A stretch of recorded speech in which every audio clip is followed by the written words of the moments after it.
Good evening, kings, queens, peasants, and in-betweens. I apologize.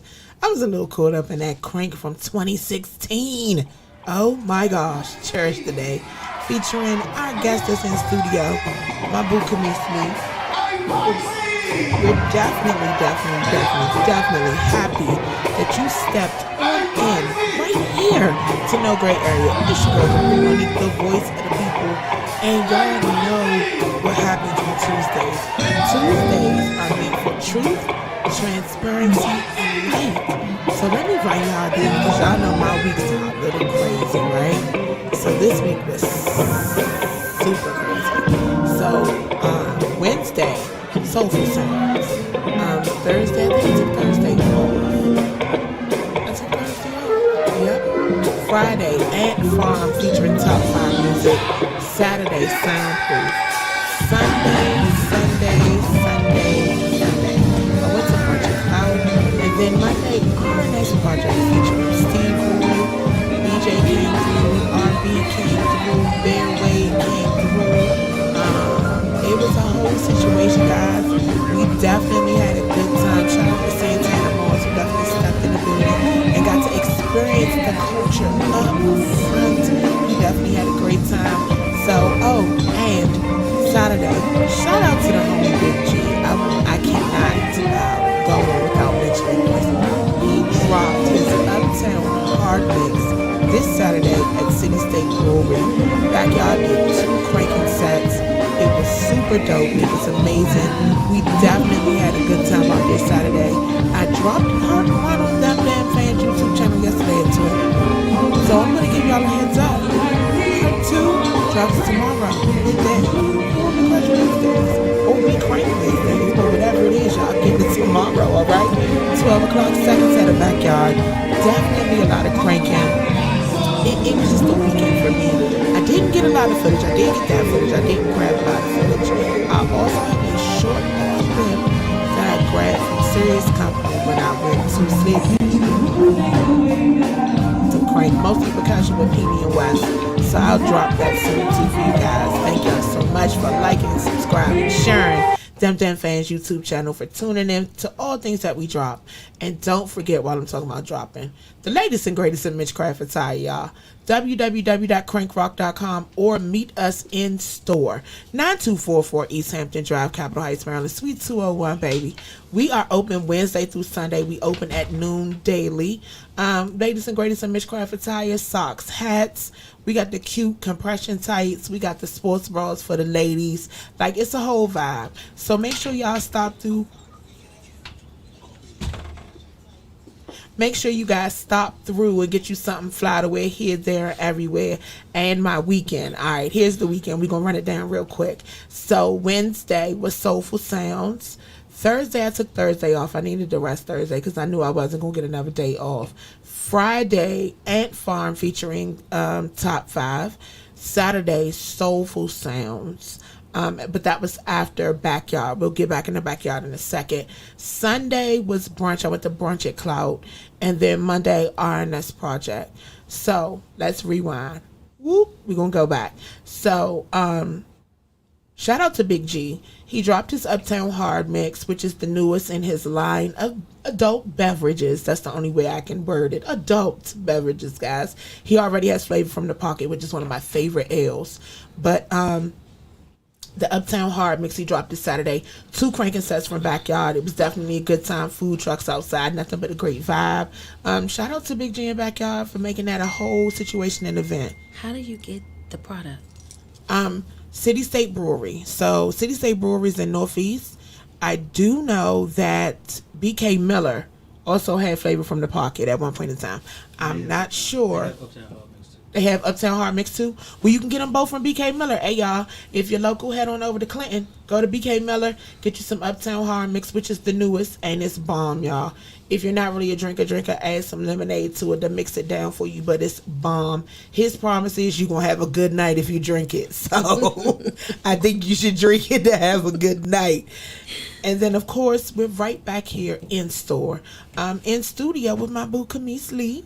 Hey. The Songbird, ladies and gentlemen, the queen of crab pies. It's so much we're going to get into in this interview, y'all. How are you? Oh man, I am blessed and highly favored, as they say. It's such a blessing just to be here every day that I'm able to plant my feet on the ground is a blessing. So, Indeed. So let's start with a little history about Miss Songbird. What brought you into the culture of go-go and what year? well, I have been featuring with Chuck Brown's band Bits and Pieces. A family friend of mine, Glenn Ellis, who played the bass for Chuck Brown at the time, had me coming in and featuring with them at the Ibex. So you know how One of my long ago favorite that spots. was. Party on the balcony. Yes. And, he had me coming in, featuring, doing some things with Chuck as well. So that was my initial first start. But Ronald Moulton at the time came up to the Madness. And I was working.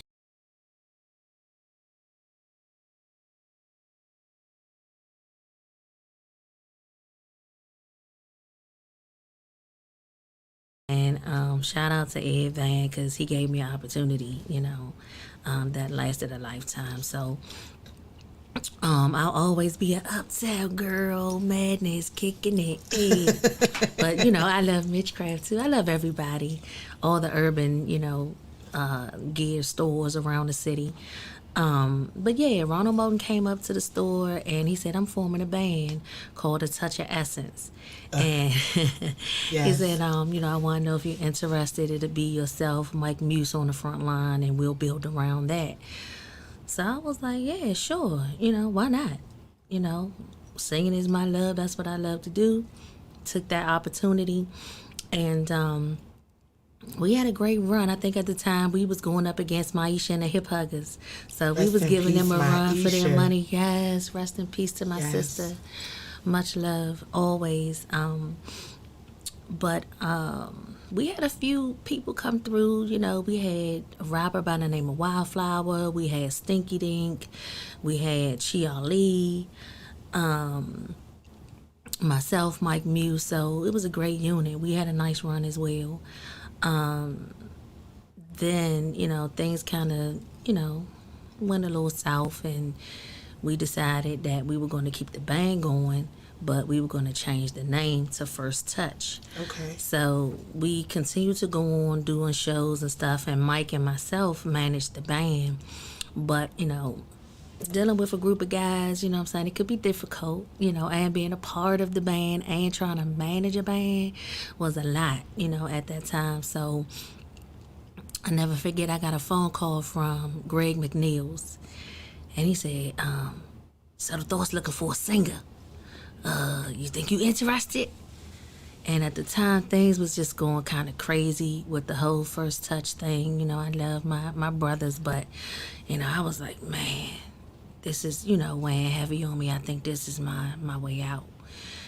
And so I decided to give it a shot and became a part of Subtle again.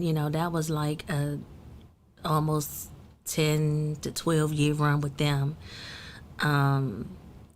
At the time, I think Michelle and Pratt had left. Yes. And formed their own band called The Fam. So I brought Chia Lee with me to Subtle. Shout out to Ali the Great, Yes, as he likes my to be brother. called. So it was me, Chia Lee,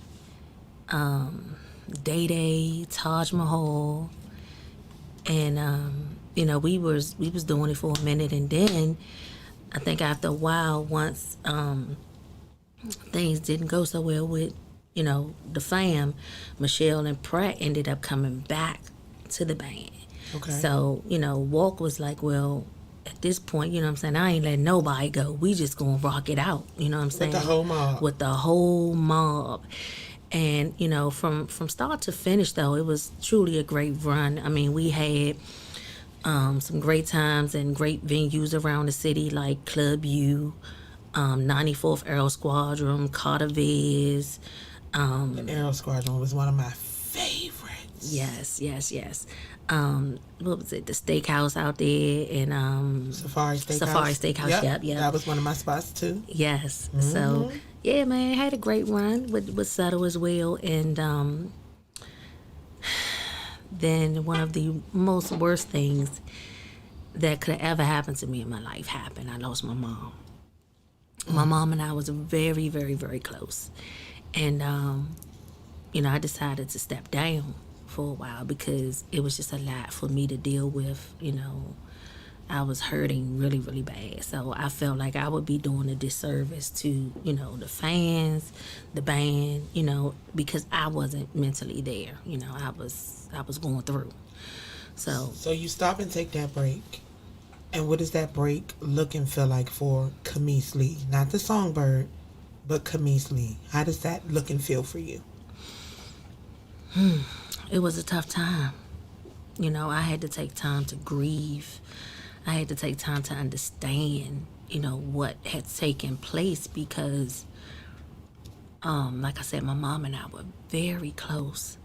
And to lose her, man, I didn't want to go on. I didn't want to live life without my mom. My mom was such a great woman.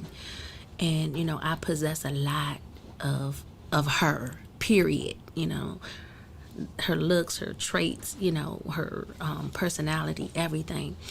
And it was a tough moment, and I was living by myself too, So again, it was nights where I just had to get on my knees and just pray and just ask God to bring me through, just cry out to him and be like, Lord, I need you, right now. If I ever needed you before, I need you right now.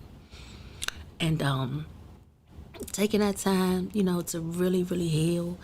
And that was the first time I ever experienced death, like close up front and personal. Right. So, I will never be the same. I'm still messed up. And I still have my days where I just have to just cry and just be like, man, I miss her so much. But, I just try. I try to, go on and push through it. And going through that, though, it made me stronger. It made me, understand death a little bit better, and it taught me too, that people in death, people can be messed up, man. Whether it be family, whether it be friends, people have all kinds of intentions, that come up when you lose someone. So again, it was a different experience for me, but it taught me a lot as well. And even in that time, when I chose not to sing and just, get myself together and heal best as I could, Dirk and I was always cool. And at the time, he was looking for a female singer. And even when I was a part of Settle Still, Dirk was like, man, what's up, won't you come sing with me, And at the time, Walk was like, man, I really don't want y'all featuring with nobody else, you know what I'm saying? If you're going to be committed, And I respected that, and I respected him because we've always had a great friendship, you know what I'm saying? When you can have a great friendship in business, with someone, you know what I'm saying, you honor that, you know what I'm saying? That's sacred. And me and Walk never had a walk-in. We never argued. We never, had any kind of disagreements, man. He's like one of the best managers I've ever had in my life. Awesome. Even till this day, you know what I'm saying? Walk is so helpful, with my success in my career. And I can say the same for Dirk, too. If I call both of them up and ask questions and things of that nature on the business side of, this go-go realm, and when I wanted to start my own band and things like that, I had questions because, again, that was new for me. So it was certain things that I didn't know. So for them to have done it and experienced it, I was like, hey, I got questions, and they were right there and they walked me through, without hesitation. So I truly appreciate that. But once I had that time to, sit out, things don't stop. They don't. So at the time, I think they had gotten Kendra. They had went through the whole familiar thing. I think they had Halima and them, starting out, I think. But they ended up with Kendra and Steve Roy. So at that time, I'm just like, wow, it's like a whole new Settle. Like, Settle done been through so many different transitions. I would have felt awkward trying to come back into that. Right. I was like, they've already like gone on and built something else, and it's great and it's working, so why come in between that? When it's already established and in place. Exactly. And although I know Walk would have welcomed me back with open arms, but that's just, how I felt. So, and again, it was one of those days I got a phone call from Dirk, and he was like, hey, why don't you come sing a song with Tacoma, man? So I was like, I don't know. But I ended up, going up, singing a song. And when I tell you, this is probably the worst that I've ever done in singing a song.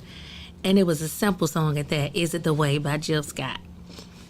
And Camise, what happened, boo? I think I can't really say shy, but me being away for so long, like I had to build up that, that courage and, get back to that familiar place, so it wasn't good. It really wasn't good. But Dirk was nice about it. He was like, oh, no, man, you did good. But, that's because he wanted me on the team. So I was like, okay, well, I need the opportunity to come back and redeem myself because I'm going to do this song and I'm going to do it right. Mm-hmm. So, I came back, man, did the song, killed it. And he was like, that's the Song Bird I'm talking about. So from there, again, it felt great, the whole vibe. It was the vibe. Mm-hmm. So, we continued with that vibe. And, man, we just, the chemistry between us was great on stage. And, everybody loved it. And, at the time, I think, Sean Campbell from Step Above the Rest, she told him, she was like, look, nigga, if you don't get no female singer, you out of here. So he had to get a female singer. Mm. So he's like, man, what you gonna do? So I was like, hey, I'm on a team. Let's do this. Here. We are Let's rock. I'm here. Let's do it. And man, one of the best runs ever. For me, I truly enjoyed my vibe run. So and as well as my Settle run, I wouldn't trade it. For anything. The only thing that I do regret about, being in the bands is missing time with family.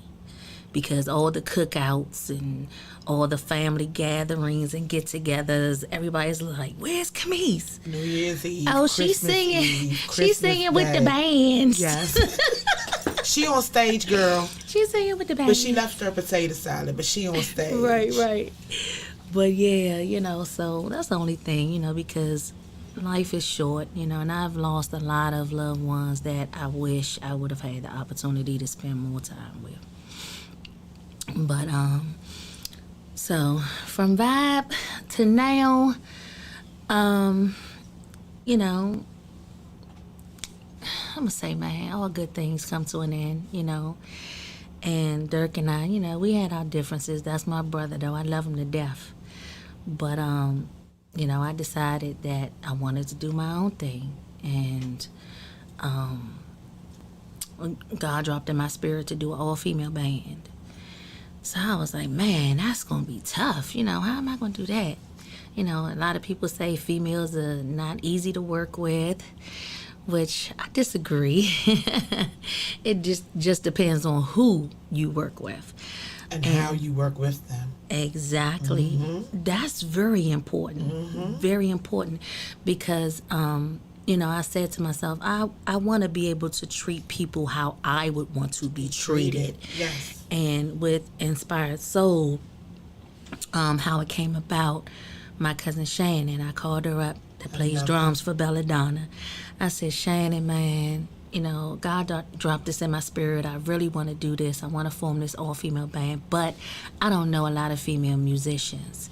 So I was like, can you please help me? So she was like, I got you, cuz. I got you, cuz. That's so her. I was like, all right, cool. I never forget it, that phone call. But, she turned me on to some great young ladies. And, even with that, other people that I ran into and, was able to pull the band together, audition some folks. And we've gone through some transitions as well. Not to say that we won't go through more, but, I love the unit that I have now. Deanna Hawkins on keyboards, Kendra Rutledge on bass, Keisha Chaos on congos. My sister loves me some Yes, Keisha Chaos. yes, Twink on drums. And Twink get ready to drop that load. I'm like, girl, but listen, she don't miss a beat playing them drums pregnant. Really? Yes. And I love it. I look back at her and all like really, chick. But she be tearing them drums up though. I love it. So we'll probably have somebody filling in until she's able to come back. I think once we reach August, that'll be her time out. So an all-female band, what was your premise or your thought process behind it? Because I know you said God dropped it in your spirit. Yes. So he drops it in your spirit, you call and you ask for help. What are you thinking behind it? Because truth be told, as females, some of us can be hard to work with, especially the ones with larger than life egos or energies, or the ones that are established musicians, male or female, truth be told, human beings. How do we go about this? Because now you're managing people before you get to manage the band. So how do you go about it? How did you work through it? Somebody might need help. So what worked for Kimise? To remain humble, throughout every situation, because every situation is not going to be easy. Every person you deal with is not going to be easy. People have certain standards. They have certain things that they live by. So, being a manager and taking all of that in, sometimes I have to find myself not taking things personal. That's it. And really try to look at the broad spectrum of things. And, even not hold it against the individual, because you're entitled to feel how you feel. And, just deal with it the best way that I know how, so that it doesn't cause any confrontation, in the band. Because at the end of the day, you still have to work with this person, him or her. And you just have to still handle things in a respectful manner, always, at all times. It's that part for me. So you get your unit together. Y'all start practicing the first unit you had. Transition time comes. How do you deal with it? Because transition is not easy. Yeah. It's not easy. Again, you have to realize, because I had someone, who almost tore my whole band apart. But when you have negative energy like that that's coming into a situation, you definitely have to get rid of it. And if you don't, it will, tear down what you built up. Your hard work, your sweat, your tears. You definitely don't want to see that go down the drain or go up in flames. So, at all costs, you got to protect what's yours. So, at the end of the day, if it's something that's coming in between something that I've built, I definitely can't stand back or stand by and just let it go or sweep it under the rug. No, this has to be dealt with. So, at the time, I just felt like ain't no really coming back from this. This is not going to work. So, it was kind of easy though, because me saying that it's not going to work it's not going to work for me either. So great, there you have it. So yeah. So then that was it. so now we rebuilding. Yeah. And the rebuilding process, again, it's not an easy one. You have to bring someone in to take that person's place. Unless you already had somebody that was learning whatever position, music, whatever. How do you go through that while still actively having shows? How does that work? Or do you take a hiatus from your shows? How do you work through it? Oh, no, I don't take no hiatuses. I'm like, we gonna make it work, and I like to, make sure that, being consistent with, making sure my girls eat. So definitely if there's an opportunity that comes along and I feel like I can replace someone or, use someone that I know that is capable enough to come in and sit in with me, then, we keep it moving, we keep it rolling. So, yeah. So speaking of keeping it rolling, Inspired Soul, working on new music in studio, what's going on? Well, we are not right now. And only because, it took a matter of me, with a life scare, dealing with that, health issues, trying to get myself back together to the point where I can manage and we're back doing shows and stuff like that. So now, is the opportunity now that I'm well enough. We can put that in place with working on new music and getting in the studio and stuff. But, definitely that's something to look forward to, but we're not, presently doing it right now. So let's talk about the health scare. I know a portion of it. I wasn't privy to go through all of it. I know a portion. So let's go. I don't even know how to start it. I know the conversation we had and what we talked about. I remember you sitting in the emergency room for a very long time, bleeding out, and deciding, I'm going to walk back to my car, I'm going to go home, and I'm going to try it again later. So how do we get to that point? Because I think I was upset with you that day. Because I could not, I'm like, she's leaking and she's walking like, and it's not a short distance. But I know you felt like you had nothing else to do. So let's talk about what happened. Breathe, love. We got it. I had COVID in December. And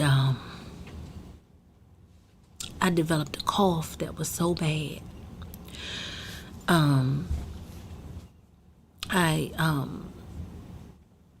have chronic bronchitis, first of all. So to have COVID, when you have other underlying issues, it becomes a bit more challenging.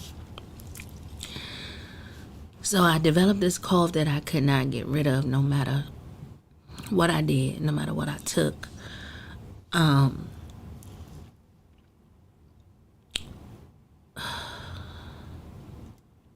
had coughed so hard that I busted a blood vessel in my nose. My nose started bleeding for days. I couldn't stop it. I had called the ambulance twice. They came to my house. They refused to take me to the hospital because they said, Miss Lee, you're just going to be sitting in the hallway. The hospitals are so backed up. So we advise you to try to get your nosebleed under control at home. So I said, okay. It's no avail. I could not stop this nosebleed. I had 6 urgent care visits. And at the 7th visit, they said to me, Miss Lee, we have to call the ambulance for you because it's nothing more we can do for you. You're going to bleed out. So I said, okay. Ambulance came and got me from urgent care, took me to the new PG hospital. They had me sitting there for 7 hours before being seen. And again, they plugged my nose, the same thing that urgent care was doing. And this time they plugged my nose with a larger plug. And it felt like my nose had cracked. Like I didn't have like no kind of pain medicine or anything. He just like shoved it up my nose. So I'm thinking, okay, I endured this pain. And I mean, I was in so much pain. I had not had no sleep or anything. But I'm just thinking to myself, okay, this has to work. I get home. By the time I get home, I see that the gauze is like saturating again with blood. So I said, man, this is just going to fall out like all the rest of them. So at this time, I'm irritated. I'm frustrated. Tired. Hadn't had any sleep. So I was just like, I just want to take a shower and lay down. Biggest mistake. The steam from the shower like triggered the nosebleed to bleed even harder to the point where I started bleeding through my eyes, which was very scary for me. And, going through all of this again, I'm driving myself around to the hospitals. I didn't have nobody, to take me or anything. And through 3 different hospitals, 7 hours here, 9 hours here, back and forth. Finally, they see me and they say, Miss Lee, wow, you've been through a lot. This is not your regular nosebleed. We have to do emergency surgery on you. So I said, okay. But when I finally wake up, I'm not realizing that it's like a week and a half that has gone by. And not realizing that I was on life support for 4 days. Not realizing that my body had been through so much trauma. My body swelled up from the anesthesia that they gave me. I woke up kicking and screaming, pulling out tubes is what they said. I don't remember any of that. But they put me back under again. And they had to restrain me because of that. And so many things transpired. Like I had fluid gushing up, that they couldn't explain.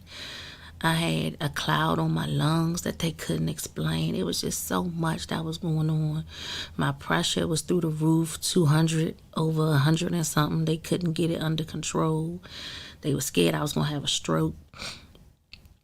So, again, and I'm feeling like I'm really literally fighting for my life because I can't breathe. By them doing the surgery, both of my nasal passages are blocked. Yeah. And I had drainage coming from my nose down my throat. And they had me laying flat on my back. So that's choking you. So how can you breathe? How can I breathe? Mm-hmm. So I couldn't even sleep. I was scared to go to sleep out of fear of death. And it was like everything, when I would close my eyes, everything would be just black. Everything on the television would turn black. It was like when I opened my eyes, I saw pretty flowers, vivid colors, animals. But the moment I start to close my eyes, again, everything would just black out. So that's what kept me awake. And the doctors was like, they were very encouraging, the nurses, I should say. They was like, Miss Lee, we need to get your pressure under control because if we don't, you're going to stroke. And they was like, what is bothering you? What is ailing you? And I was like, I'm scared. I was like, I don't want to die. And it was like, Miss Lee, you're not going to die. Who told you you're going to die? I said, nobody told me that, but I just don't want to die. Y'all told me I was on life support for 4 days, and I'm just scared. I'm afraid. So they was like, okay, we need you to calm down. And my mind was just going crazy because I still had a lot of anesthesia in my system. So you were still loopy and not able to think clearly. Yeah. But the nurse said, she said, you're going to be just fine. My dad, she kept telling me, you need to call your dad. Your dad is so worried about you. And she said, you have all these people that keeps calling the hospital. She was like, I don't even know how they got the number, Miss Lee. She said, it's only 2 people that's supposed to have a code, your father and your sister. So she was like, you got a lot of people that love you. We can't keep answering this phone. So I was like, oh, I feel bad. But I called my dad, and before we hung up, and he said, Mies, I'm not going to hold you. I know you're trying to get yourself together. He said, I'm just so happy, to hear your voice. And he said, nurse, before I go, can I please pray for my daughter? And she said, of course, I'm not going to get in the way of that. So my dad prayed, and I believe the nurse was very spiritual. After we hung up, this woman went into overdrive to save my life. When I say she went into overdrive, she did everything that she possibly could to save my life. I don't want to go into detail about it, but that woman was an angel, as well as my other nurses. Like, they did everything that they could to make sure that I had life. And I thank God for that. And the point of me going through therapy, just even learning how to walk again and walking up and down steps, and, proving to them that I was worthy of getting out of ICU. I was determined. The nurse was like, Miss Lee, just make it until 7 o'clock. I need you to make it until 7 o'clock. So I said, okay. And I stayed awake. I didn't go to sleep. They gave me nutrition. They was like, you haven't eaten in weeks, so we need you to get some nutrition in your body, which I was so afraid because I couldn't even breathe, let alone eat. I do not want to choke while swallowing my food. And I had food coming through my nose and everything. It was bad. But again, I thank God. I give God all the glory, all the people that prayed for me. I had over 500 messages in my inbox, probably more. But, people was calling my phone, and just to be able to look on social media and see all the love, all the support, that people were pouring out, from the go-go community to just friends and family. Man, you all don't know what that meant to me. That helped me gain strength. That helped me to be able to come up out of the situation that I was in. So I say thank you to everyone who thought it not robbery to pray for me, or just think about me, or if you did something for me. I don't want to go into naming names because it was so many people. And, you and I know, I called you. We had a conversation. I was scared. And what did I tell you? I don't even remember. Good. But I know you had my back. Yeah, the thing about it is, it's already hard enough in this community. And there are people who don't really know how to deal with the human emotion side, because they see you as Kimise the artist. You're the artist. You're like you're bigger than life to them. To me, I see a woman who was. I heard your voice, and when I talked to you, you was like, "Nah, I just want to lay down," and I'm like, "I don't like it." And you were like, "But I'm tired. I don't have nobody to drive me. I don't have anybody to take me. I'm just gonna lay down, and I'm gonna go back tomorrow." And I was like, okay, well, call me. And then I didn't hear from you. And then when I finally did, it's like, Lord, Yeah. she could have laid down and I got back up. Yeah, and even after coming home, I had 2 more scares where I almost could have lost my life. But again, to God be the glory. Amen. He placed, those individuals that I could call upon in my life, to get me to where I needed to be, to, make sure that I was taken care of. So. Because even on the other side of that, most people don't know, you couldn't sing for a while. Nope. With tubes being shoved down my throat, especially more than once, it definitely damaged my vocal cords. So, I was informed by the ENT doctor that I couldn't sing for at least 3 months. So, that scared me because I did not know, what I was going to be able to do vocally after healing, because they were saying, Miss Lee, it's really going to take a while. It's going to take a long time for your nose to heal. So, nose, throat, all of that, kind of coincides and works together. So definitely I couldn't rupture anything that was done also too in my nose, even with the vibrations of singing. So, I was really scared, but I knew how to pray. And I just prayed and asked God for total healing. And he did just that. So again, I am so grateful to still be able to do what I love. To finally be back in this element, that I'm in, and be on stage and be able to rock out, not be scared, not, feel like, oh my God, is my nose gonna stop bleeding, So it's been a tough ride, but, finally I can say, I feel like I'm like 100% back. Because you've been back on stage. Yes. With the Queens of Go-Go. Yes. And how has that been? Because you've gotten to work with two different sets of ladies that I've seen so far lately. Mm-hmm. So how has that been so far? How's that transition been? Oh, man. It's amazing. I love the opportunity to be able to work with women in go-go that I haven't worked with before.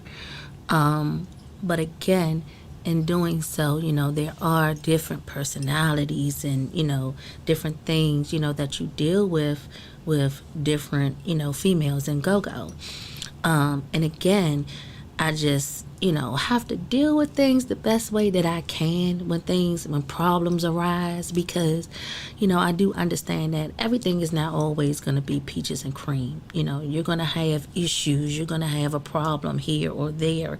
So, I try to work through those issues and those problems as best as I can to try to still make things happen. And, folks really don't realize sometimes you can have one issue that will pop up that will just throw everything off. So, again, coming back to this too, I had to be like, well, Kimise, is this too much for you? Coming back from healing and, trying not to, stress myself out, so that, because I had an issue even with my pressure, even after coming home, and I wasn't even really doing anything. But, again, my pressure was in the 200. Or when I would sing, it would, jump up as well. So I was just like, oh, God, when is this going to end? But,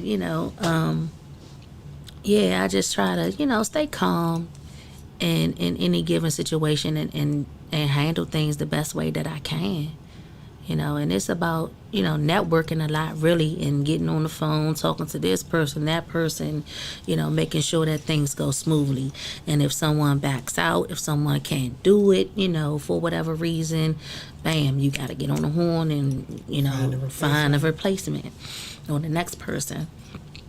So, and dealing with the Queens of Go-Go, it's not easy, because you have to, make sure that things line up and things come together, and with using my band, they're great musicians, talented musicians, but at the same time, they have a lot of material that they're learning for, different females that are coming in, because it may not be certain songs that we already know.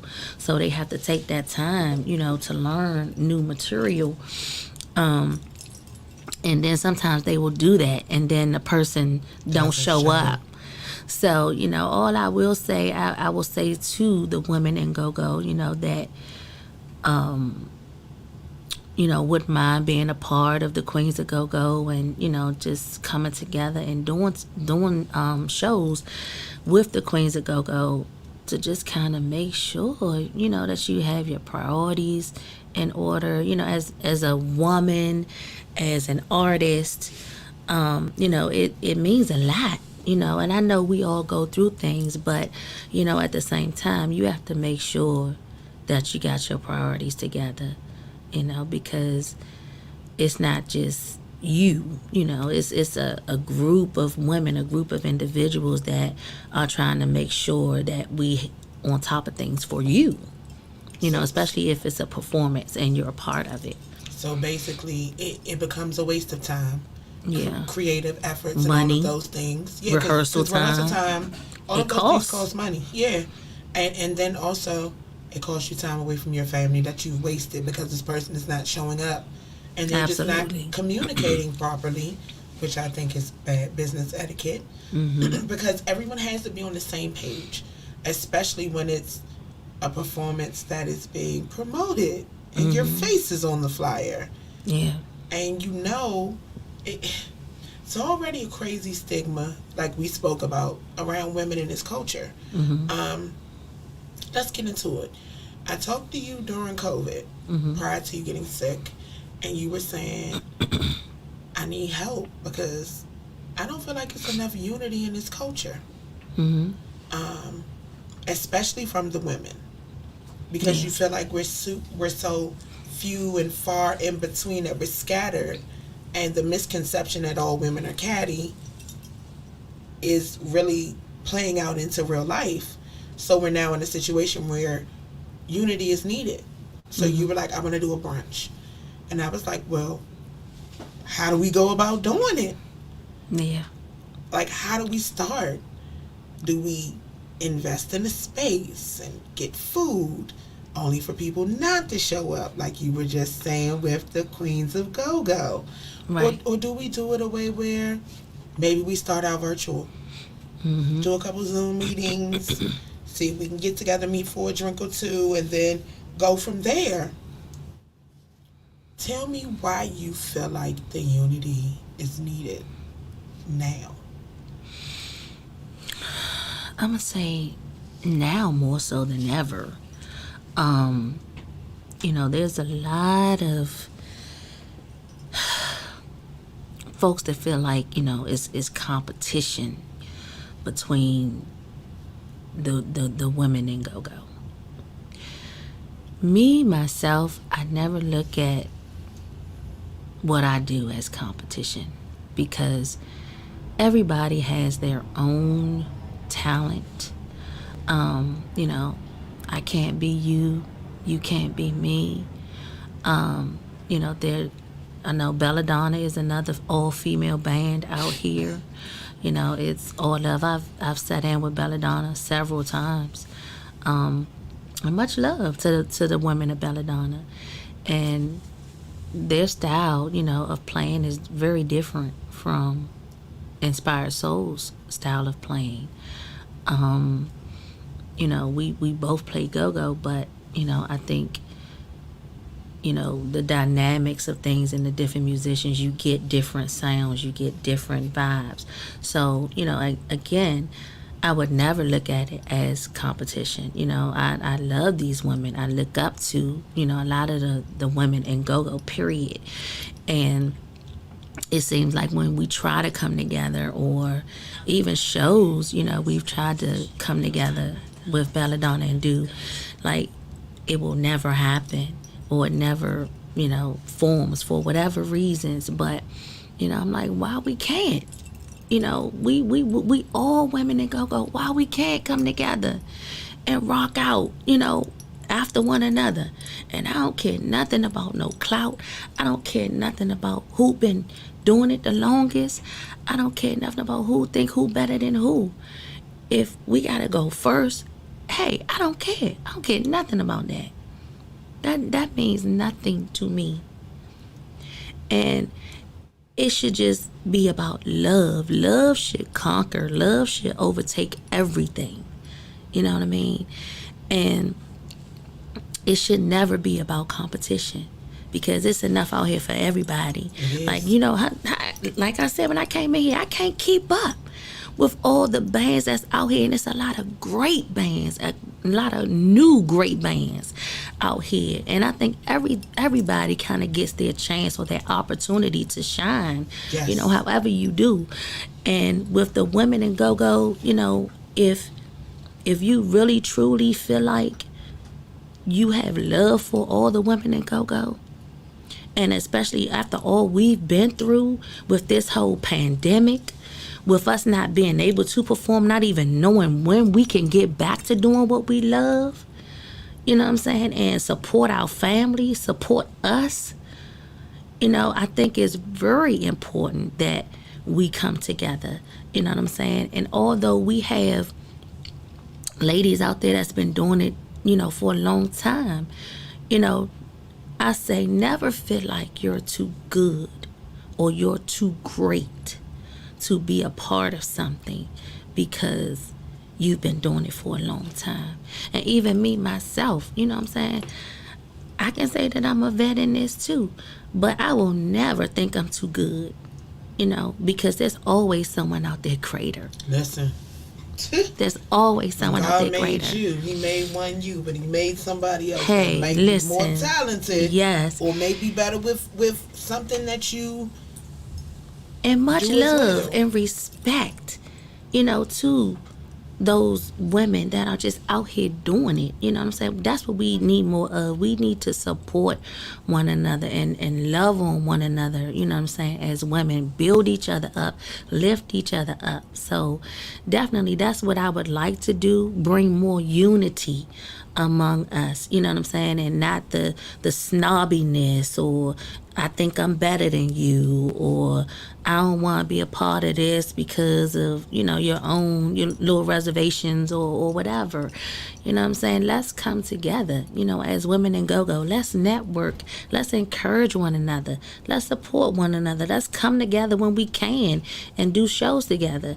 You know, each show that I do with the Queens of Go-Go, I want to be able to feature someone new. And, you know, when Kim Scott came along, she was like, oh, you know, the thing with me, her and Talisa worked so well. She was like, let's make this a thing. And I was like, yeah, we could make it a thing, but this is not my vision. You know what I'm saying? I want to give other women an opportunity to come in and be a part of this. You know what I'm saying? For us to rock out amongst each other. So definitely, you know, and some of the women in go-go, if you're listening to this interview and you want to be a part, please reach out to me, you know, because I don't have everybody's information and I don't want it to be a thing where, you know, somebody sitting back saying, oh, she ain't think about me or she ain't call me. I've seen it. So, yeah, call me, though. But I've seen it. Listen. Why is she considered a queen and nobody called me or picked me or me. Hey, the opportunity is open for all the women in go-go. And that's what this is about. So if you want to be a part and I haven't had the chance or the opportunity to call you yet, maybe I didn't get around to it. But, yeah, please call me. Because we want to keep this thing going, you know. And when I started this, you know, I talked to a friend of mine, Rob Jones, who has been helping me, you know, with the Queens of Go-Go. So definitely, you know, I know we both want to, you know, do whatever we can. And we will continue to do whatever we can to see to it that we continue, you know, doing these shows. But definitely, ladies, don't make it hard on us. Don't make it hard on us. Come get featured, but actually show up to your show. Yeah, and this is a paid show. It's not like we're asking you to come and do anything for free, you know, and maybe if the budget even is not what you want, you know what I'm saying, maybe we could talk about it. But, you know, again, I think it's reasonable, you know what I'm saying, for what we're doing. But some folks feel like, you know, oh, I'm worth more than that. But, you know, sometimes you gotta give back a little bit, you know. Sometimes you gotta compromise a little bit, you know, because again, this is something that we're trying to do to create the unity amongst the females in go-go. So I may not be able to pay you $300 or I may not be able to pay you $500, but, you know, it'll definitely be something worthwhile, you know, to where it's not disrespectful, you know what I mean?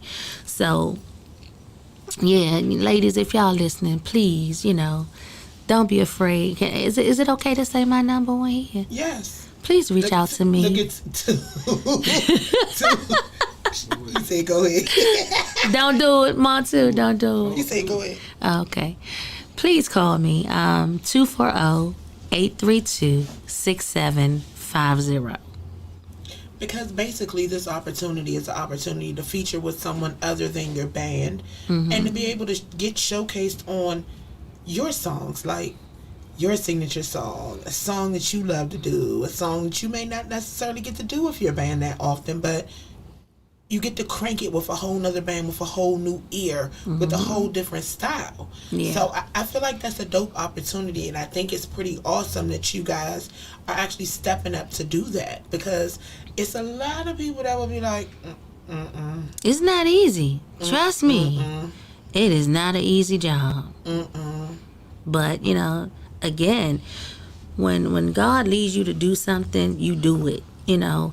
And although it may not be easy all the time, you know, I believe if God drops something in your spirit, he'll give you the tools, you know what I'm saying, to be able to move forward, you know what I'm saying, and be successful in it. So, you know, although every time may not be an easy process, you know, I have to be able to still push through. So I'm going to continue pushing through for my ladies. I'm excited. So, ladies, if you would like to be a part of the Queens of Go-Go, please reach out to Kimise. You can inbox her. She just gave you your number. Y'all can rewind this live and write it down if you need to. But you guys can definitely reach out to her, inbox her. And what else would you like to do to help with the unity outside of doing that project? What else would you like to do? Because we talked about sitting down, doing a brunch, doing a couple of other things. So what other things do you think would be good to help to bridge the gap in which you feel like is the dysfunction and the unity for women in the culture of go-go? Well, with doing a brunch, you know, again, I know we all as artists or females in go-go have been through things in life, you know what I'm saying? And we've been through traumatic things in life. And sometimes we may not have sought the proper help. We may not have gotten the therapy that we need. Or, you know, we can be able to take our situations of what we've gone through and be able to help someone else. So definitely with having the brunch or maybe doing a whole nother event where it can be like a empowerment event, you know, for the women in go-go. Because outside of go-go, we go through different things and different issues that we're dealing with and we're struggling with. And even inside of go-go. Another interview I spoke on, you know, a conversation that me and Miss Kim had. And again, I don't want to tell her story. That's for her to tell. And that's something that I would like for her to share. Like if we do, I'm not going to say if we do, when we do have this empowerment event or even the brunch, however we choose to do it, I would like for Miss Kim to share her story. I would like for other women in go-go to share their story, because when talking to her, there's certain things that she's experienced that I would never believe. And it really hurt my heart to know that a beautiful queen or a beautiful woman in this industry has gone through such disheartening things. And I'm just like, wow, you had to live through that. You had to endure that. You had to perform through that. That's a lot. You know what I'm saying? But you still standing. You still rocking. You still with your, you know, whole full-fledged game face on like you ain't nothing. Like everything's good. Yeah. Like ain't nothing happened. So, you know, but definitely when we go home, we don't know what we deal with internally. You know, when we're by ourselves, you know, people don't know what we go through. So, you know, definitely I want to encourage the women in go-go. And yeah, let's talk about some of this stuff and let's help each other through some of the traumatic things that we've experienced. Do you think that part of the problem with the culture is that we work directly through the trauma most of the time? Like no one takes time off. It's right back to the stage. Yeah, that's part of it. And, you know, I do have a respect for a young lady who said to me, you know, I need to take some time, you know.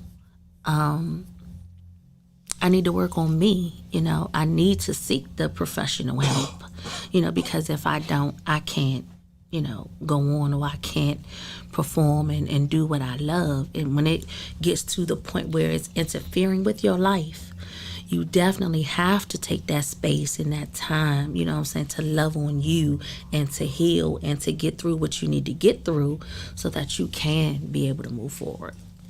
So what are some tips that you would give to help for healing? Because being a performer, being in the public eye, and go-go is a day in, day out genre. It is not a, I'm gonna wait 20 years, go on tour, get this bag, and then sit down for another 7 and do a farewell tour and then retire and come back and do it all again. It's not that type of genre. Mm-hmm. Life doesn't stop. Right. So what are some of the things that Kimise does to help her deal with life while still being a performer? Wow. If I could just say, I've been through a lot of traumatic things in my lifetime. I've dealt with rape. I've dealt with physical abuse. I've dealt with molestation. Dealt with a lot, but in it all, I have a friend in Jesus that I can go to at any time. I can get on my knees, I can pray, and I think most of all, that's a lot of what got me through. Because sometimes we don't have the physical person to talk to, or we may be afraid to share certain things with even our parents or people that are closest to us. Fear, judgment, and shame. And they don't understand it, like, well, why you didn't come talk to me? But sometimes, you just need to deal with things in a certain way, or you just don't know how to deal with it. But and definitely pray, but seek professional help. Is another thing that I would say, because a lot of us are walking around still broken, and we're dealing with all of these different things, all of these different shames, and we don't have anybody that we can rely on, or we can, kind of talk to and trust. It's a trust barrier too, because you just can't talk to anybody about anything. Facts. People will never know what you've been through unless, you share it. And I'm not afraid, to speak out on what I've gone through, because that's part of my healing process. So, but everybody is not like me, and I understand that people deal with different things in different ways. So, definitely take the time you need, to deal with your issue, your problem, whatever it is that you're going through. But if you need some kind of counseling, you need professional help, definitely seek it. If you don't have someone that you can trust, that you can talk to, and take that time for yourself. Do what it is you need to do to heal. You may need to just be in a quiet place, or take a trip by yourself, meditate, prayer, all of that helps, align yourself back up to where you need to be. So, yeah. Billie Jean has a comment for you, and I want to read it. Okay. She said, I admire your strength and have a new admiration for you as a woman, Kimise Lee. Such a great interview. Wow. Thank you, Billie Jean. Yeah, see, the thing about it is, on the outside looking in, we never ever know what the next person is struggling with or going through. And in this culture called go-go, where we never stop because it's meant to keep you going, a lot of us are dealing with stuff ourselves, and we're so far into ourselves that we don't really know or understand. And sometimes people don't share with what's going on. And then it's, again, the thing with women, it becomes just this stigma to where we can't trust one another, we can't talk to one another, we can't rely on one another. So it's like you're long suffering alone. And I do agree with you. I do feel like we're at a place and at a point where we got to sit down and start having these tough conversations, because the mental illness aspect of it in this culture is starting to show itself. It started to manifest very hard during COVID. It has started to unravel and unroll in a lot of different places. You're starting to see it. A lot of these live streams, a lot of these posts people make, a lot of these reactions when people aren't picked to be a part of certain things, you get to see what it really is. So I feel like we are at that place. I was joking with Sue earlier, and I was like, I think I need to go back to school to become a counselor, because I feel like Go-Go needs some type of counseling, or we need some type of mental health institute for our performing artists who don't know how to deal with grief, who don't know how to deal with trauma, who are still holding on to traumas from back then, who still, and this is no disrespect to anybody, this is just my opinion, my view, who are still holding on to those good old days when they were carefree and money was flowing and they didn't have responsibilities or obligations. And that's not what it is when we're living in a recession and gas is damn near $6 a gallon. Like, that's not what it is. You got to give your fans something to come out for, because I'm not going to keep chasing you around the city and you giving me the same set every night. I'm not doing it. My money matters. My time matters. And your time as a performer matters. So I feel like the mental health aspect is a big thing. So you internalized a lot for a very long time. Let's talk about the mental health aspect. What did that internalization of all of those things do to you? Well, let me say this. I was sharing a lot, even when I was in the hospital. I had a couple of, videos or something that I had posted. And somebody said to me, well, I didn't pay any attention to what was going on or what really happened with you, because a lot of times people do things for attention. Bingo. And I said, wow. Bing bong. Wow. I never even thought that somebody would feel that way. That's where we are as a society right now. I never once thought that somebody would look at my video and think that. But, people are entitled to their own opinion. Correct. And,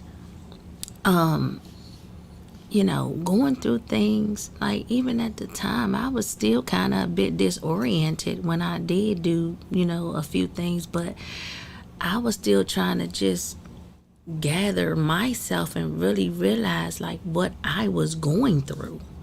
You know what I'm saying? I was, happy to kind of still be in touch with the world, after experiencing what I went through. And, a lot of this stuff for me, it's hard, you know what I'm saying? And dealing with it on your own is hard.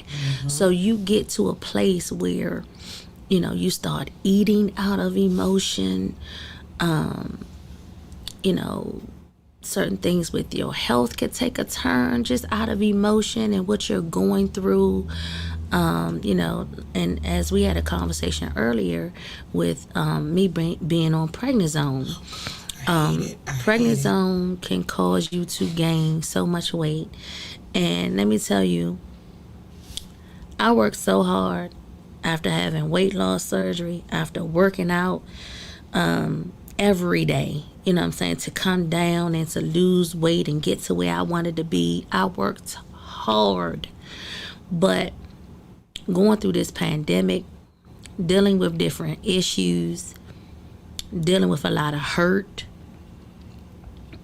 caused me to be in a place where food was my comfort. Emotional eating.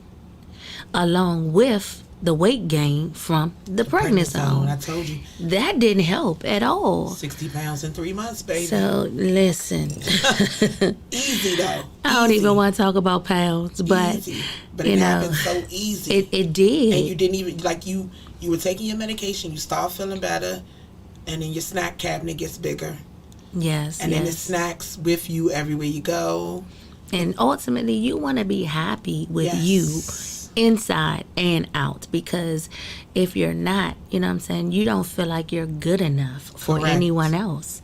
Correct. So in that case, you know, and I love me, you know, I love me, but at the same time, you know, we all have a certain appearance that we want to give off, or we have a certain way that we like to see ourselves, or we want to look. So, you know, definitely that plays a part, you know, And this on culture your has body mind. images for women. Oh, Like yeah. let's not play the game. Like let's not skip around it. Yeah, Elephant yeah. in the room. This culture has body image expectations for Absolutely. women. You are supposed to be the sexy one up on the stage. You Yep. are supposed to be the eye candy, and life happens. And that's a lot of pressure, you know, on a person, when you feel like you don't fit the bill or you don't look the part. So, you know, for me, you know, I just started back in the gym last week. I told you I'm so happy So for you.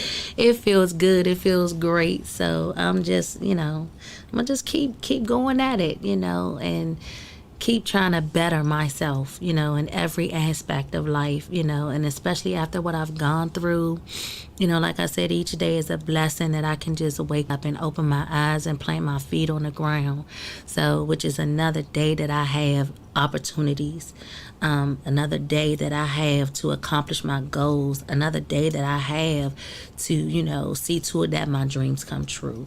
So, you know, I'm gonna keep pressing, you know, and keep doing what it is that I need to do for Kimise, and making sure Kimise is okay. And at the end of the day, I'm happy with me. So self-preservation is definitely the number one rule. Yes, If you're grieving, if you're going through it, you need to seek some help. definitely. And the stage can't always be your full therapy. Nope. Because I've noticed a lot of people have triggers. And COVID has shown me, I'm sorry, I'm going to cut my eyes over because I know. I'm a journalist. I watch everything. If I miss it, I don't miss it. But a lot of triggers have started to show for a lot of people. And I feel like in this culture, people have a tendency to walk around on eggshells to not trigger a person's trigger, instead of the person with the trigger learning how to control the trigger. Mm-hmm. And I feel like that's become the norm in this culture. So as a manager and a band owner and a woman, how does Kimise deal with that? Outside of prayer, that deep breath said, it's a lot. Yeah. Yeah, it's a lot. Mine is just really going and racing, you know, right now too. So I really didn't even get the full gist of what you just asked me. So I got you. kind of give I it to got me you. again. How do you deal with, so in your band, you know that some of your band members may have triggers. Mm-hmm. And we don't purposely trigger people. It may be something slight that you may do. How do you deal with those triggers? Being a woman, we have a tendency to personalize sometimes because we're emotional too. Mm-hmm. And why would she do that knowing that? And sometimes people react. Mm-hmm. You know what I'm saying? So how do you deal with that? How do you work With through those? other people's triggers or my triggers? All of the above. How do you deal with Oh. your triggers? Because I know you have them. How do you deal with your triggers first and then others' triggers? Man, my triggers, it's hard because I'm just real, and sometimes things just kind of come out and I don't even think about it or realize it until after the fact that it's already done. And I be like, dang, did I just do that? Or did I just say that? Or did this just happen this way? Like, oh man, my bad. I'm sorry. You know, and if I feel bad about something, or if I feel like I've wronged someone, you know, I apologize, number one, and make sure that, you know, they're okay, you know, or they don't feel some type of way. And sometimes people don't. You know, they be like, oh, I ain't even, you know, think about it like that. Or I ain't, yeah. And I was like, but dang, I ain't even have to say nothing. But you did. But I did, you know, because I felt uneasy about it. So, but yeah, that for me, dealing with my triggers, I guess that's how, you know, I deal with it. But someone else's triggers. And again, that's so hard because you have to be careful not to offend people, when they're stuck in a certain way, or they want to do things with a ghetto mentality and not be professional. You know what I'm saying? It's hard.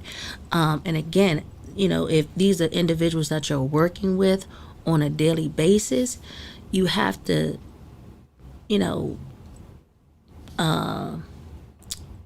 still make sure that you go to that extent to make sure that you treat the relationship fairly. The way you value it. Yeah, because sometimes people don't understand certain things, somehow some people, like if they grow up a certain way, this is all they know, so they may not know, how to do things this way or how to do this professionally or, what have you. But again, at some point, I think it deserves a conversation, because at the end of the day, you're going to still end up with a person repeating, the same behavior. And if you expect a change, then you have to address it, but again, just make sure that you're using, the right words and treating the situation and the person with respect. At all times. Yeah. So, what is next for you, the independent artist?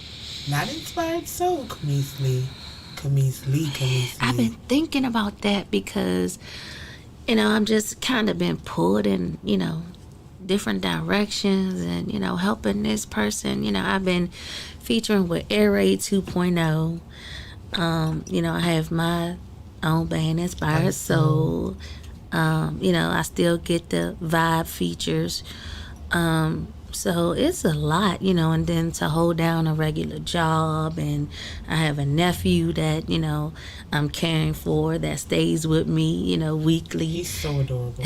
Thank you. And he's with his dad for the summer. He just left. So I have a little break. But yeah, it's a lot going on with me right now. And I thought about it just the other day, and I said, Kimise, you have to find some time to set aside for you and Inspired Soul. Mm-hmm. You know what I'm saying? Because number one for me, because I am still an artist, people still want to hear new music from me, and they voiced it. So, especially when the people speak, you want to, grant them that opportunity, to hear something new from you and support you. But, and also Inspired Soul, that's my baby, and that's something that God allowed me to build and put together. So I definitely, want to be able to put something out with us, that's nice, that's cranking, so it's going to take some time. So I'm praying and asking God to, help me, line my schedule up to be able to do that. It's coming. I don't have, no dates, and it's not physically in the works as of yet, but trust me, it's coming. Okay. I'm going to hold you to that. I'll be calling you in about a month and a half to see what your progress is. And look, people be like, look, what you been through, girl, I know you got testimony. Yes. So the inspirational side of things, they want to hear that kind of stuff. They want to hear the crank too. They want to hear the go-go stuff. So, and I'm glad that I could be versatile with that. And it was something else I wanted to say too, and I kind of lost the train of thought. But I want to say to Billie Jean, if she's still listening, I know she reached out to me a couple of times to be a part of something that she was doing. And, at the time I was busy and I couldn't be a part. But Definitely Billie Jean in the future, if it's something that I can do and I'm available, definitely please don't hesitate to reach out again just because I wasn't available, when you reached out the first time. And you are one of the women in go-go that I would love to feature, so definitely let's talk. Billie Jean on the scene. Let's talk, Billie Jean. Yeah, I would love that. I think that would be a dope feature. Yeah. Billie Jean on the scene. I think that would definitely be a dope feature. Speaking of Billie Jean on the scene, I will have her, Trey, and Sydney in studio live next week. So that's awesome. going to be a super dope interview. The Frontline and Re-Up will be here. Catch up with them a little bit. But I think that would be a great collab between y'all. She said, okay, thank you so much. Already texted you. So you all right. Yay. Won't he do it? You should have a text message coming through. I want to say thank you for the project. Always for your transparency with me, because it's never been anything but that. And for trusting me, because we've had some talks. And I honestly and truthfully appreciate you. Because before getting to know Kimise, I was a fan of Kimise. So to experience you being what I thought you were gives me hope in this culture. Because it's a lot of people that are not what you think they are. And it's not a bad thing, because we as human beings put expectations on people ourselves without even knowing them. You expect them, I think he's gonna be like, he should be like, and when they're not, we end up disappointing ourselves. But that's our fault, because we put the expectation on the person. But I want to thank you for never giving up, because I know we talked, and I know you wanted to walk away several times. I know it's been moments when you and you don't cuss, but I wanted to say it, like, fuck this shit for you. You know what I mean, but you're not gonna be like, man, fuck this shit. Like, sorry to say it that way, but you get what I'm saying. I got you. Yeah, like it hasn't been that with you. It has always been I gotta figure it out. I want to figure it out. Like, it's a way we can figure it out. Man, but I still had my moments. Even recently I had a moment where I was like, man, I don't even have to do this. I got a real life. I got a job. I got a baby I'm taking care of. Like, what keeps you here? The love of the music. As I tell people, man, it's in my veins. I grew up on it. When, my family or my dad, being a pastor, was hard on me. Like, you have to choose. You can't straddle the fence. And I'm like, who says who? This is what I love to do. This is what I grew up on. I don't see any wrong in it. I don't feel convicted. If you living in the olden days, or the Kojic days, or what they feel like they believe the church should do, or you as a Christian should do, I don't feel that way. And at the end of the day, I have to answer to God for what I do.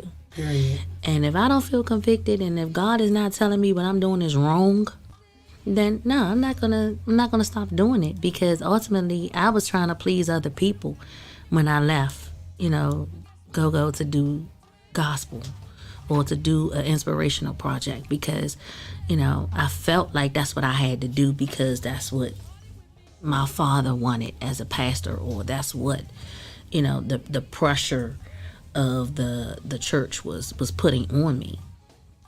But I don't think there's anything wrong with what I do, and in a club setting, I was able to reach plenty of people, who would say to me, you just don't know what you did for me. Sometimes coming up to me in tears, dealing with issues and dealing with something, and it's like your voice, something about your voice that just did something for me. So, and having a young lady come up to me and tell me that I saved her life, moments like that are priceless. And it doesn't matter, whether you're in a church setting or you're in a club setting. As long as you can reach somebody, you're still fellowship. You're still fellowship. And you're still in the Lord's work. Absolutely. The Lord's work is not only inside His house. That's what we're called to do. And that's your community. That's your community.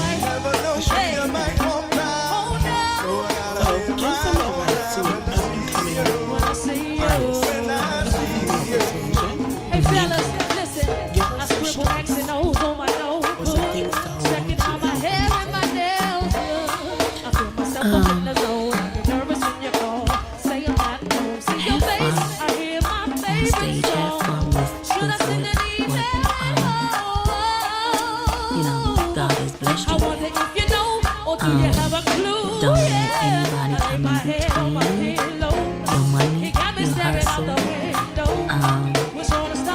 if you can help it. Yeah, that part. It's that part. And I mean, that was some of the advice I gave Brandy, because a lot of people say that Dirk is a hard person to deal with, and he is, You my brother Dirk, I still love you, but you are who you are. And I said, girl, listen here, at the end of the day, don't let nothing get between your bread, because she was having a difficult time starting out. And, even he said, man, what you filling her head with? And I'm like, no, nothing negative, I was all for it, I love Brandy with and I'll say it over and over again, I love her with them. And, but yeah, I just, I had some good advice for her to, hang in there, because she was ready to bail out. I'm like, no. And me being, the former lady of Vibe, I could have been like, girl, go on. Yeah, you go ahead. I'm going to slide right on back on in. But no, God ain't give me that kind of heart. I ain't like that. But yeah, definitely, have fun with what you do.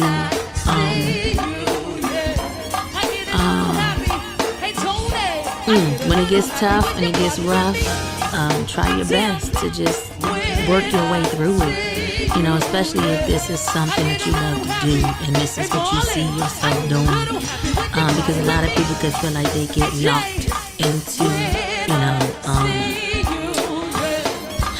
something that's just in the inner city, like they don't have the opportunity here to go further with their career. But again, you're doing it for the culture, you're doing it for your fans, people that come out and support you, hey, God will open up other doors and other opportunities for you to travel and do it, other places too. So yeah, push through them hard times. As a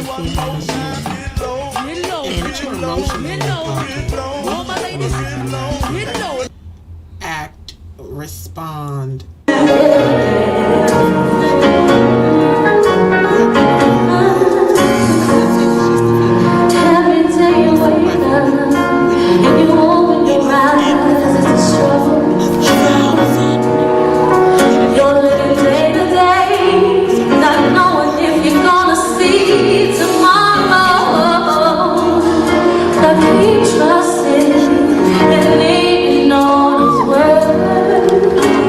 if you need to step away,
still be able to be successful, man, it's been, over 20 some years. So, I'm grateful, and I thank everyone that continues to support what I do and support, Song Bird Kimise. I truly, truly appreciate you a million times over. And I just want to say too, Kapri, thank you. Thank you for thinking of me, to come and share my story and, my triumphs, my hardships. And thank you for allowing me to be transparent. Oh, listen, I know that in this culture it's hard.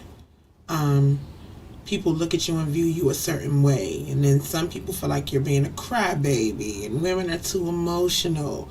But there's so many stories in this culture that I know that need to be spoken out loud, because someone somewhere is going through what you're going through, and they didn't even know that you survived it, and they're in the midst of it right now thinking they can't survive it. Hey, we are overcome by the powers of our testimony. Yes. And that's why I share so much of what I share of myself.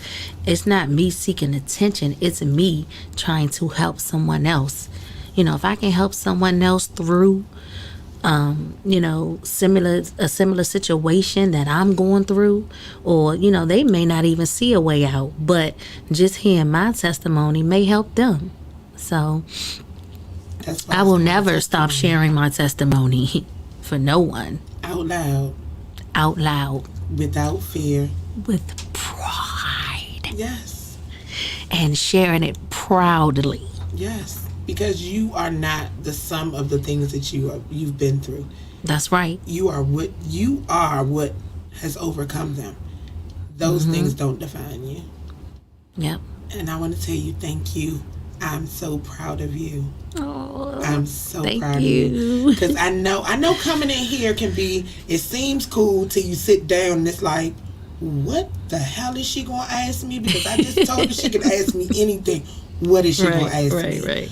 But it's more like a flowing conversation, because we've had the talks before, we've spoken before, and I knew a part of the story, but I felt like all of it needed to be told. And I want to thank you for allowing me to be the tour guide through it, and for allowing No Gray Area, Team Mitchcraft, who was definitely my sponsor, Love DC Go-Go, to be the platform to express it and share it. Oh, and I didn't share about how Songbird seafood pies came about. Oh, either. come on, let's get into those, because I love those. We got time, just a little bit. Yes. But during the pandemic,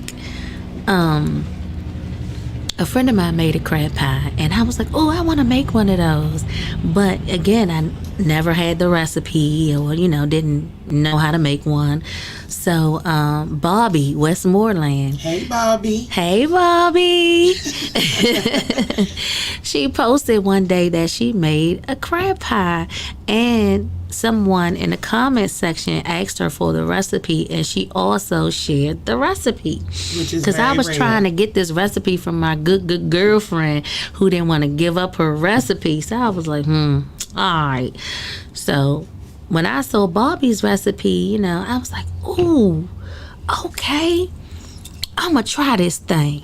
So when I did it, I said, but you know what? I'm going to do something else. I'm going to add this in there. I'm going to add that in there. Because I'm a food connoisseur, and I eat weird. Me too. I love different flavors together. Yes. So I said, I'm going to try all of this. So I added the shrimp. I added the Dungeness crab meat. I added the snow crab meat. I added the lobster with the lump crab meat. And girl, I posted it.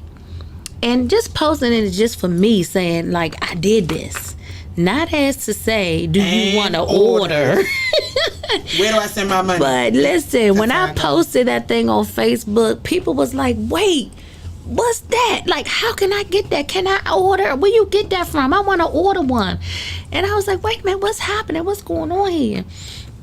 So I was like, people want to order this. I was like, well, I guess I could start making people something they want to order.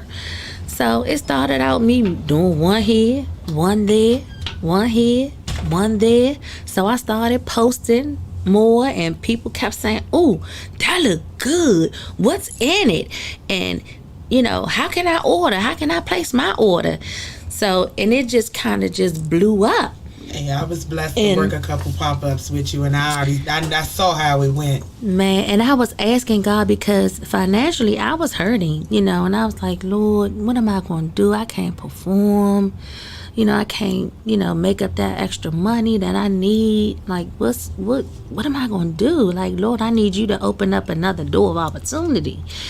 And before I knew it, I was selling Songbird seafood pies. So, again, I just thank God, man, for always, making things come about, making ways out of no way, and, getting me through.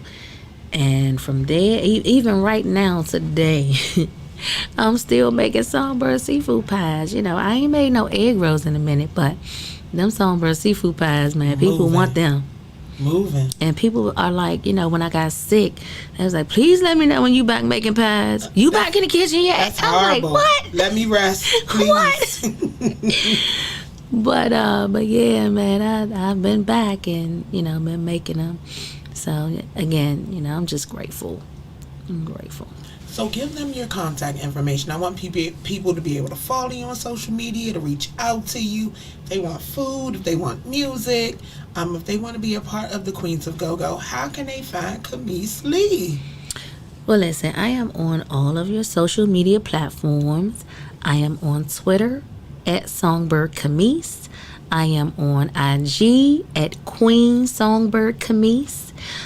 If you want to follow the band Inspired Soul, at Inspired Soul Band on IG, and that's with the letter N. So NSPIRED Soul Band on IG. I'm on Facebook as Kimise Lee. I also have an artist page that is Songbird Kimise, or Kimise Songbird Lee, I think it is, I'm sorry. And Inspired Soul Band is also on Facebook as well, so they can connect. And you can connect with me directly at 240-832-6750. So for all bookings, for all things Kimise Lee, she done dropped every handle for herself, Inspired Soul. Make sure you guys follow her if you have not. Do so now. Like, as soon as this is over, like, head on over to follow her. Stay tuned. She'll be dropping when she's making more seafood pies, but she does not make 50 of them. It's a limited amount, so you better get in on ground zero. Holidays is crazy. Yeah. And I can't have no more friends on Facebook. I reached my limit, but you can still follow me. Yeah. Yeah, once you get that 5,000, they can still become followers. Yeah, and I made a second page, but you know what? It's really no use because I don't have the time to run 2 pages. That's a lot. I tried. I know I've been struggling with it. I've been struggling with it. I have a backup page because I have a backup page. So it's been like, I just built this page to where it is because my other page, it's just been, thank you, YouTube, for being so stable and a safe place for creators. Thank you, YouTube. Shout out to all the subscribers over on YouTube. Make sure you guys like, subscribe, share, tell a friend and step on in. But thank you. I appreciate you so much. I can't wait to hug you after this. I know. I gotta say my God bless and good night so we can get our Kiki time in off the air. Thank you guys so much for tuning in and for stepping in. Shout out to Kimise for her transparency, her love, and her light right here on No Gray Area. You guys, this episode is sponsored and powered by none other than Mitchcraft. Head on over to www.crankrock.com for the latest and greatest in Mitchcraft attire, or meet us in store, 9244 East Hampton Drive, Capitol Heights, Maryland, Suite 201. We are open Wednesday through Sunday, starting at 12 o'clock. Come through, get you something fly to wear here, there, and everywhere. And if you're looking for me, you can catch me hosting and moving and spinning it in somewhere out here in these streets. Make sure you guys are following me so you can get your information to catch us out and about. I want to say thank you to Thank you to Kimise, and thank you to each and every one of you for stepping on in. I'm going to say God bless and good night. God bless y'all. Good night. Good night, guys. See you soon. Next week, Billie Jean, Trey, and Sid of Rhea right here in the No Gray Area. It's your girl, Kapri, Monique, the voice of the people. I'm out. Peace.